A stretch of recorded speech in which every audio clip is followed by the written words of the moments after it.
What if the hardest hits life throws at you are not meant to break you, but to awaken you? What if within every setback there lies a hidden blueprint for your own resilience, a secret path to a strength you never knew you possessed? The Stoics knew this path, and it begins not by avoiding the blow, but by learning how to take it. How to keep moving when life hits. Stoicism, compiled and published by Stoic Power. Lesson 1. Accept life's harsh blows. Imagine you are a great, ancient tree standing tall in an open field. A fierce and violent storm descends, and a powerful gust of wind, a force of nature completely beyond your control, slams into you, cracking one of your strongest branches. In that moment, you have a choice. You can waste your life's energy raging against the wind, lamenting the injustice of the storm, and wishing for a reality where the branch was never broken. Or you can do what the tree does. You can accept the blow as a new, unchangeable reality. You can accept the wound, and then you can immediately begin the slow, silent, and dignified work of healing, of growing new leaves, of continuing to reach for the sun. This is the first and most fundamental lesson in how to keep moving. You must learn to accept life's harsh blows. Many of us, however, are in a state of constant inner conflict where we are at war with reality. When life hits us with a setback, a job loss, a betrayal, a diagnosis, our first instinct is to deny it, to fight it, to scream that this should not be happening. The problem with this resistance is that it is the source of our deepest suffering. The initial blow from life is the first wound, and it is often painful. But our frantic, desperate struggle against the reality of that wound is the second, self-inflicted wound, and it is almost always more painful and more damaging than the first. Arguing with what has already happened is a form of madness. It is like shouting at the storm to undo the damage it has done. It is a complete and total waste of your precious finite energy that is desperately needed for the work of healing and moving forward. The transformative solution is to embrace the profound and powerful wisdom of the tree. It is the Stoic habit of radical acceptance, what the philosophers called amor fati, a love of one's fate. It is the practice of looking at the harsh, unchangeable reality of your situation and saying, with a calm and steady heart, "This has happened. This is now my reality. Where do I go from here?" The core idea is that acceptance is not the same as approval or resignation. You do not have to like the harsh blow. You do not have to be happy about it. Acceptance is simply the act of ceasing to be at war with what is true. It is the necessary first step that allows you to pivot from a powerless position of complaining about the past to a powerful position of acting in the present. This ancient wisdom feels alive because it gives us the key to escaping the prison of our own resentment and regret. To begin practicing this difficult but essential habit, you must train your mind to see reality as it is. The first actionable step is to practice objective language. When a setback occurs, describe it to yourself or in a journal using the most neutral, unemotional language possible. Not, "My life is ruined because I lost my job," but "My employment contract has ended. I am now seeking a new position." The second step is to consciously release the story of what should have been. Allow yourself to grieve that story and then let it go. It is a fiction. The third step is to use the mantra of the Stoics. Silently repeat to yourself, "This is not in my control, but my response to it is." The benefits of applying these actions are the immediate cessation of the self-inflicted second wound. You will stop bleeding precious energy by fighting a battle that you can never win. You will feel a profound sense of peace and clarity descend, the kind of clarity that only comes when you stop arguing with the truth. This acceptance is what allows you to finally stand up, assess the damage, and begin the work of moving forward. Your call to action is to identify one harsh blow from your past that you are still fighting against in your mind. Your mission today is to take out a piece of paper and write a single sentence of pure acceptance. For example, "I accept that the relationship is over," or "I accept that the business failed." Feel the power that comes from finally laying down your arms. Accepting the blows stops the bleeding and allows you to stand up. But once you are standing, where do you focus your energy? The next lesson will teach you the art of regaining your power, by focusing only on what stays within your reach. If you are ready to stop fighting reality, please show your support by liking this video and subscribing to the Stoic Power channel. Lesson 2. Control what stays within reach. Imagine you are the captain of a great ship, caught in the midst of a terrifying storm at sea. The wind howls, the waves crash over the deck, and the ship is tossed about like a toy. In this moment of chaos, the foolish captain would run around the deck, shouting at the wind to stop, cursing the waves for their size, and trying to hold back the ocean with his bare hands. He would be focusing on things he cannot control, and his ship would surely be lost. But the wise, stoic captain does the opposite. He ignores the storm. He understands that the wind and the waves are completely outside of his control. Instead, he walks calmly to the ship's wheel, plants his feet firmly on the deck, and takes a steady grip. He focuses every ounce of his skill, his energy, and his attention on the one small thing that remains within his reach: the rudder. This is the second lesson in how to keep moving. You must learn to control what stays within reach. Many of us, after life hits us with a harsh blow, become the foolish captain. We are in a state of inner conflict, where our minds are completely consumed by the storm, by the actions of others, by the unfairness of the situation, by the consequences we cannot change. The problem with this external focus is that it is the very definition of powerlessness. When all of your mental and emotional energy is fixated on the parts of a crisis that you cannot control, you have completely abandoned your own post. You are a victim of the storm, a passenger on a ship with no one at the helm. This state of mind is what keeps people stuck in a state of bitterness, resentment, and inaction for months or even years after a setback. The transformative solution is to become the wise, stoic captain. It is the habit of deliberately and ruthlessly withdrawing your attention from the uncontrollable elements of your situation and focusing it with laser-like intensity on the small but powerful things that remain entirely within your control. The core idea is the most famous and practical of all Stoic principles: the dichotomy of control. The ancient philosophers taught that the first task in any situation is to make a clear distinction between that which is in our power and that which is not. In the storm of a life crisis, the external event itself, the actions of others, and the ultimate outcome are not in our power. But our own thoughts, our own judgments, our own intentions, and our own immediate actions, these are the rudder of our ship, and they are always, always within our reach. Unshakable confidence is born from the knowledge that no matter how great the storm, you are always the captain of your own response. To begin practicing this powerful discipline, you must become the master of your own attention. The first actionable step is to create your circle of control.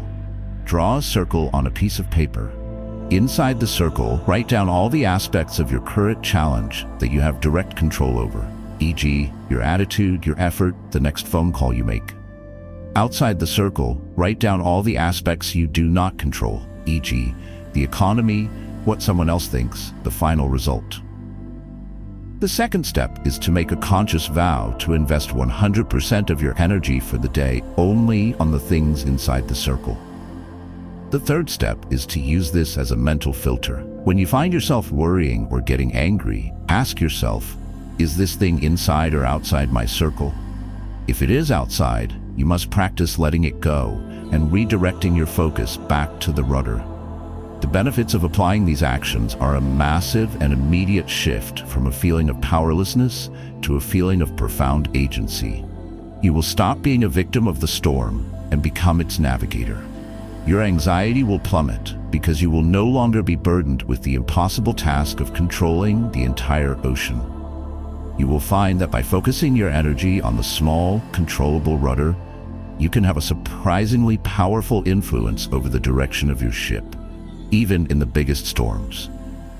Your call to action is to take your current greatest challenge and identify the single most important action that is within your circle of control. It might be making a phone call, sending an email, or simply choosing your attitude for the next hour. Your mission is to take that one action. Take the wheel. You have now accepted the blow and taken control of the rudder.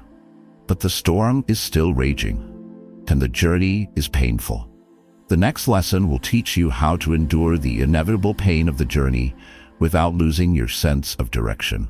If you are ready to take control of your ship, please like this video and share one thing that is inside your circle of control in the comments below. Lesson 3. Endure pain without losing direction. Imagine a marathon runner deep into the final, grueling miles of a race. Her body is a symphony of pain. Her lungs burn, her legs are heavy, and every step is a conscious act of will. The pain is not just a symptom, it is a loud, seductive voice, begging her to stop, to rest, to give up. The amateur runner gets lost in this pain. She allows it to become her entire world, and she forgets her purpose. But the master runner, the Stoic runner, does something different. She acknowledges the pain, she accepts it as part of the process, but she never lets it distract her from her one true direction, the finish line. This is the third lesson in how to keep moving. You must learn to endure pain without losing direction. When life hits us hard, the aftermath is often filled with emotional and psychological pain. We are in a state of inner conflict, where the very real pain of our situation threatens to consume our attention and make us forget our long-term goals and values. The problem with losing your direction in a sea of pain is that it allows a temporary setback to become a permanent state of being. When pain becomes your entire focus, you stop moving forward. You are no longer a person who is experiencing pain. You become a person in pain. Your identity becomes fused with your suffering, and you lose sight of the person you are trying to become. This is how people get stuck for years, circling in the harbor of their own hurt, never again setting sail for their true destination. The transformative solution is to become the Stoic runner. It is the habit of cultivating the virtue of fortitude or endurance, carteria, the ability to bear pain, whether physical or emotional, while keeping your mind's eye fixed firmly on your own North Star, your ultimate purpose. The core idea is that pain and purpose are two separate things, and you always have the choice of where to place your focus. The Stoics were not masochists, they did not seek pain, but they were realists, and they knew that pain is an inevitable part of a meaningful life. The secret, they taught, is to have a why that is stronger than the pain. The marathon runner endures the pain in her legs because her why, her purpose of finishing the race, is more powerful. This ancient wisdom teaches that a sense of direction is the most powerful anesthetic for the pains of life. To practice this art of endurance, you must train your focus like a muscle. The first actionable step is to clarify your finish line. In the midst of your pain, you must reconnect with your core values and long-term goals. Write them down, make them visible. This is your North Star. The second step is to practice objective description of your pain. Instead of saying, "My life is unbearable," describe the pain as a detached scientist would. There is a sensation of heaviness in my chest. There is a recurring thought of sadness. This separates you from the pain and makes it an object of observation rather than your entire identity. The third step is the one next step rule. When the pain feels overwhelming, do not think about the entire journey. Ask yourself only this: what is the one small virtuous step I can take right now to move toward my finish line? Then, take that step. The benefits of applying these actions are the development of a truly heroic level of fortitude. You will discover that you are capable of enduring far more than you ever believed possible. You will stop being victim of your own pain and become a person who can move forward with purpose, even while hurting. This is the very definition of a strong and admirable character. Your call to action is to define your finish line. In the context of your current struggle, what is the ultimate positive outcome you are moving toward? What is the virtuous character trait you are trying to build? Write it down and place it somewhere you can see it every day. Keep your eyes on the direction, not just the pain. You can now endure the pain, but the chaos of a crisis can still cloud your mind and sap your strength. The next lesson will teach you how to build a center of calm strength right in the heart of that chaos. If you found this lesson valuable, please comment with your one next step, and remember to subscribe to the Stoic Power channel. Lesson 4. Build calm strength in chaos. Imagine the eye of a hurricane, a phenomenon we have discussed before, but which is most relevant here. The more violent and chaotic the surrounding storm becomes, the more defined, the more serene, and the more powerful its calm center becomes. The eye is not something that exists separately from the storm. It is a feature that is created and defined by the intensity of the storm itself. The chaos on the outside creates the potential for a profound calm on the inside. This is the fourth lesson in how to keep moving. You must learn to build calm strength in chaos. Many of us, when life hits and our world descends into chaos, are in an inner conflict where we believe that we must wait for the chaos to subside before we can find our calm. We think that peace is something that happens after the storm has passed. The problem with this mindset is that it makes our calm conditional on external events that we cannot control. Life is, by its nature, often chaotic. If you are always waiting for the storm to pass before you can find your center, you will spend most of your life being tossed about by the winds of circumstance. This makes you ineffective, reactive, and perpetually stressed. The transformative solution is to embrace the paradox of the hurricane's eye. It is the Stoic habit of using the very chaos of the moment as the trigger to access an even deeper level of inner calm and strength. It is the practice of becoming the eye of your own storm. The core idea is that chaos only has power over you if your mind is also chaotic. The Stoics taught that our inner world, our inner citadel, is a sanctuary of peace that we can retreat to at any moment.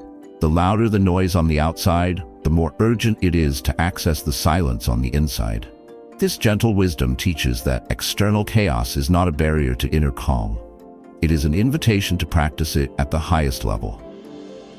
To begin building your own eye of the storm, you must practice specific grounding techniques that can be deployed in the midst of chaos. The first actionable step is to create a calmness anchor.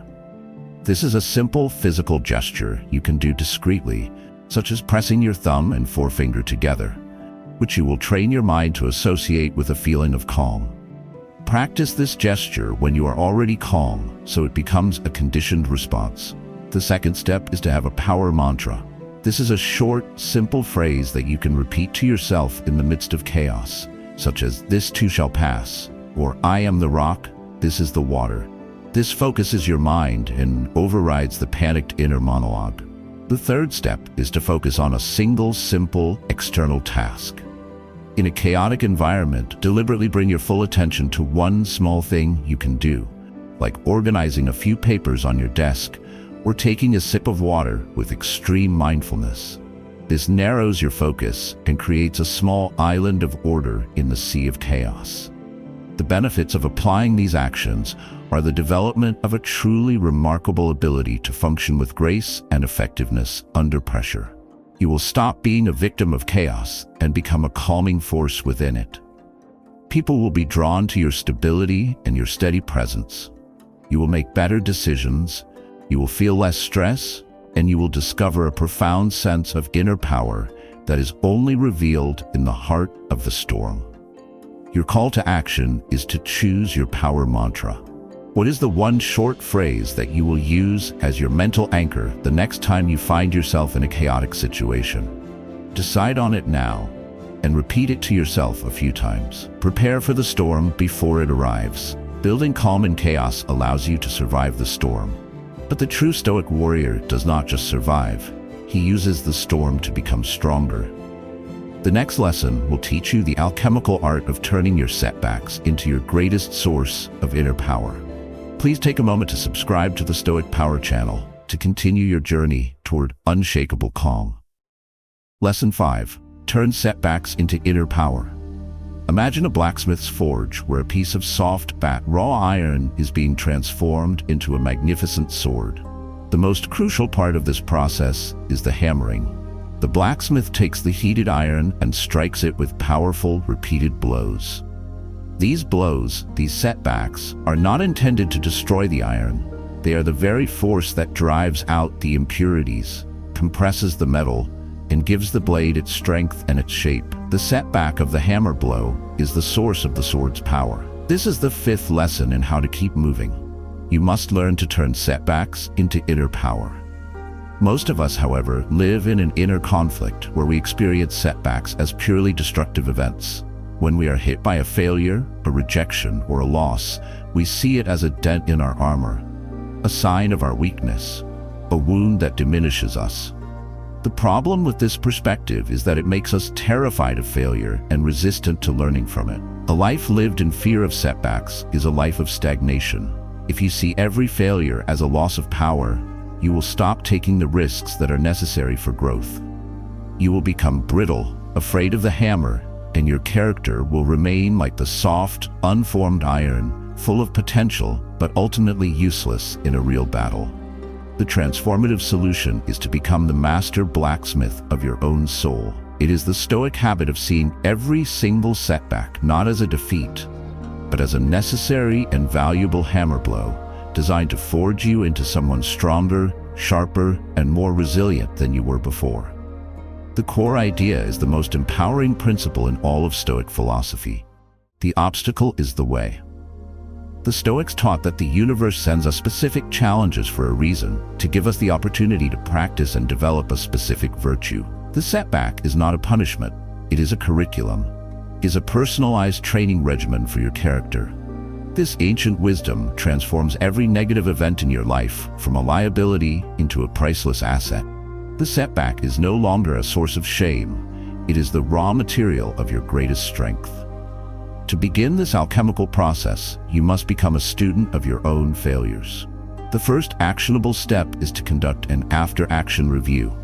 After any setback, take out a journal and analyze it like a strategist. What was my plan? What actually happened? What can I learn from the gap between the two? The second step is to identify the gift in the setback. What strength did this failure force you to develop? What new path did this closed door force you to find?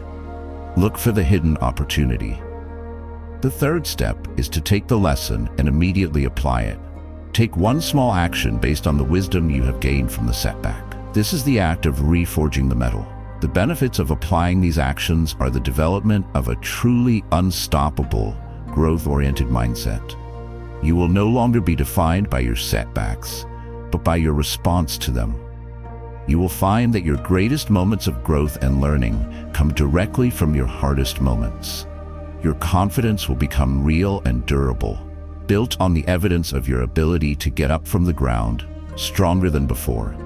Your call to action is to choose a past setback. Take 5 minutes today and write down one single positive thing that came into your life as a direct result of that failure. It could be a new skill, a new relationship, or a new level of humility. Find the power that was forged by the hammer. You have now learned to transform your setbacks into power. With this new strength, you are ready to move again, but you must move with wisdom. The next lesson will teach you how to walk forward from any crisis with a clear and purposeful Stoic mind. If you found this lesson valuable, please like this video and share one gift you received from a past setback in the comments below. Lesson 6. Walk forward with Stoic clarity. Imagine a traveler lost in a dense and dark forest at night. He has just survived a harrowing ordeal, perhaps a fall or an encounter with a predator. He is hurt, disoriented, and the shadows around him seem to hold 1,000 new threats. To stand still is to be paralyzed by fear. To run blindly is to risk blundering into an even greater danger. But this traveler is a Stoic. He has a compass. He ignores the frightening shadows and the confusing maze of trees. He takes out his compass, waits for the needle to settle, and finds the one true direction, north. He cannot see the end of the forest, but he knows the way forward. He takes one deliberate step, and then another, his entire being aligned with the clarity of his compass. This is the 6th lesson in how to keep moving. You must learn to walk forward with Stoic clarity. After a major setback, many of us are in an inner conflict, lost in that same dark forest. We are overwhelmed by the pain of the past and the uncertainty of the future.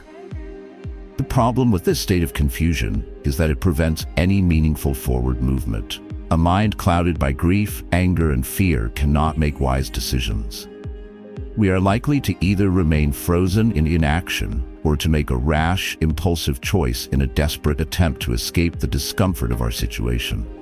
Without a clear sense of direction, we are likely to simply wander in circles, lost in the wilderness of our own turmoil. The transformative solution is to find your inner compass. It is the Stoic habit of using your rational mind and your core principles to find a clear and simple path forward, even when the world around you and the emotions within you are a chaotic and confusing mess.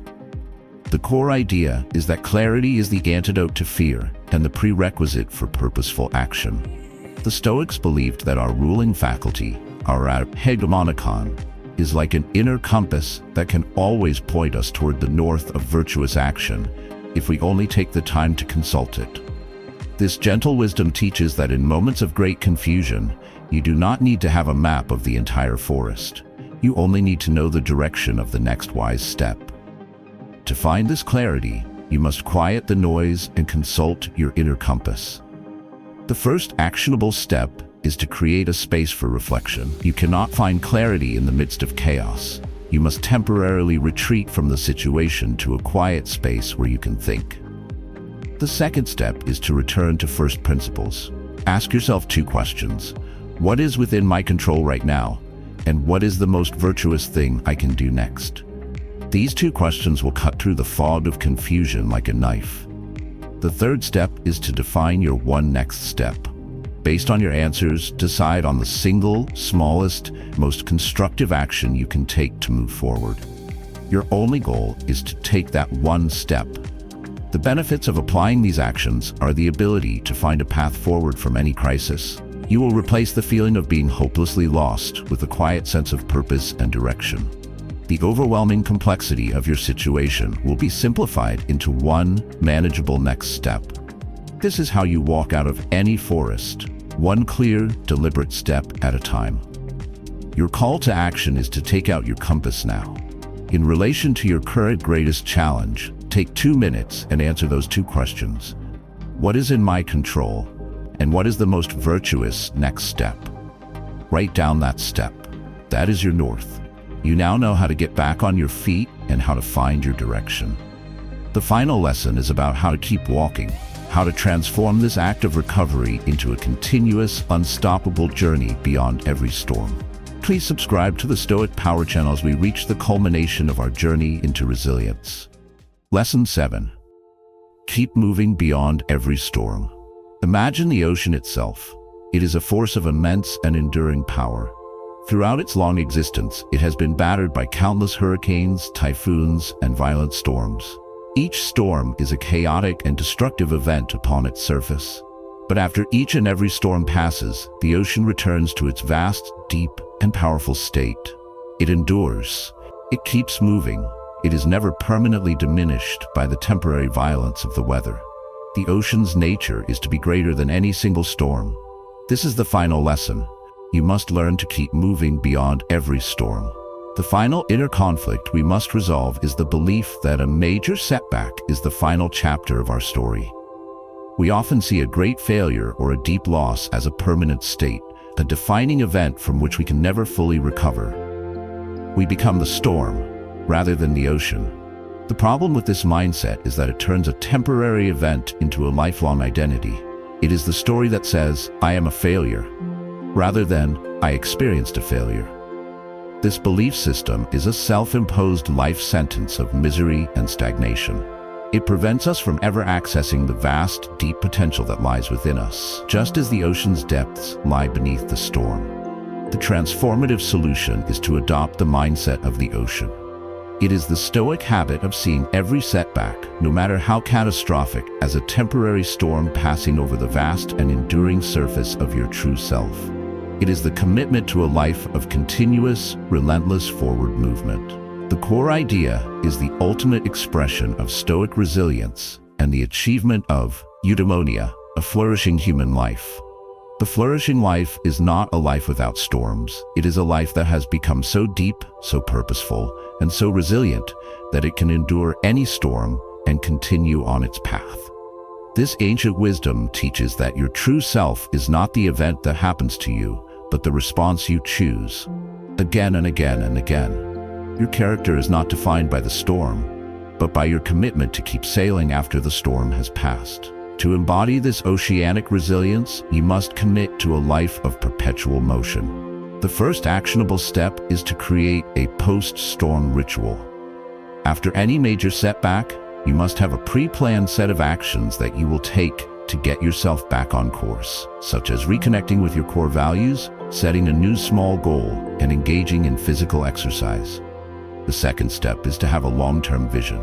You must have a destination on the horizon that is so compelling that it pulls you forward, out of the wreckage of the past storm. The third step is to embrace the identity of a survivor and thriver. You must consciously tell yourself a new story.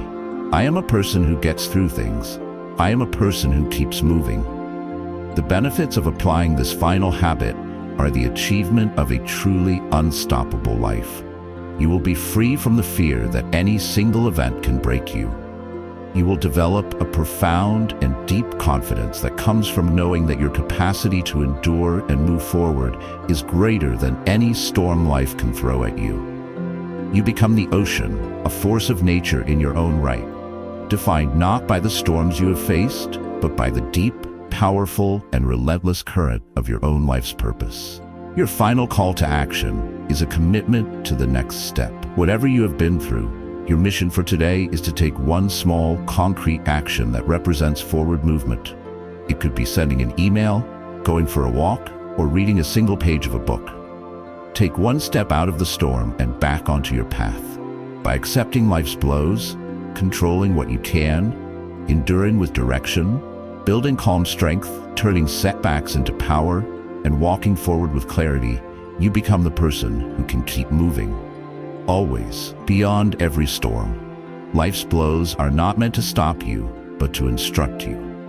By embracing the Stoic art of resilience, you learn to accept the hit, control your response, and use the very force of the setback to power your journey forward, becoming a person who can endure any storm. Thank you for taking the time to watch the video. We gently remind viewers to like, comment, and subscribe to the YouTube channel for more wisdom on building an unbreakable spirit.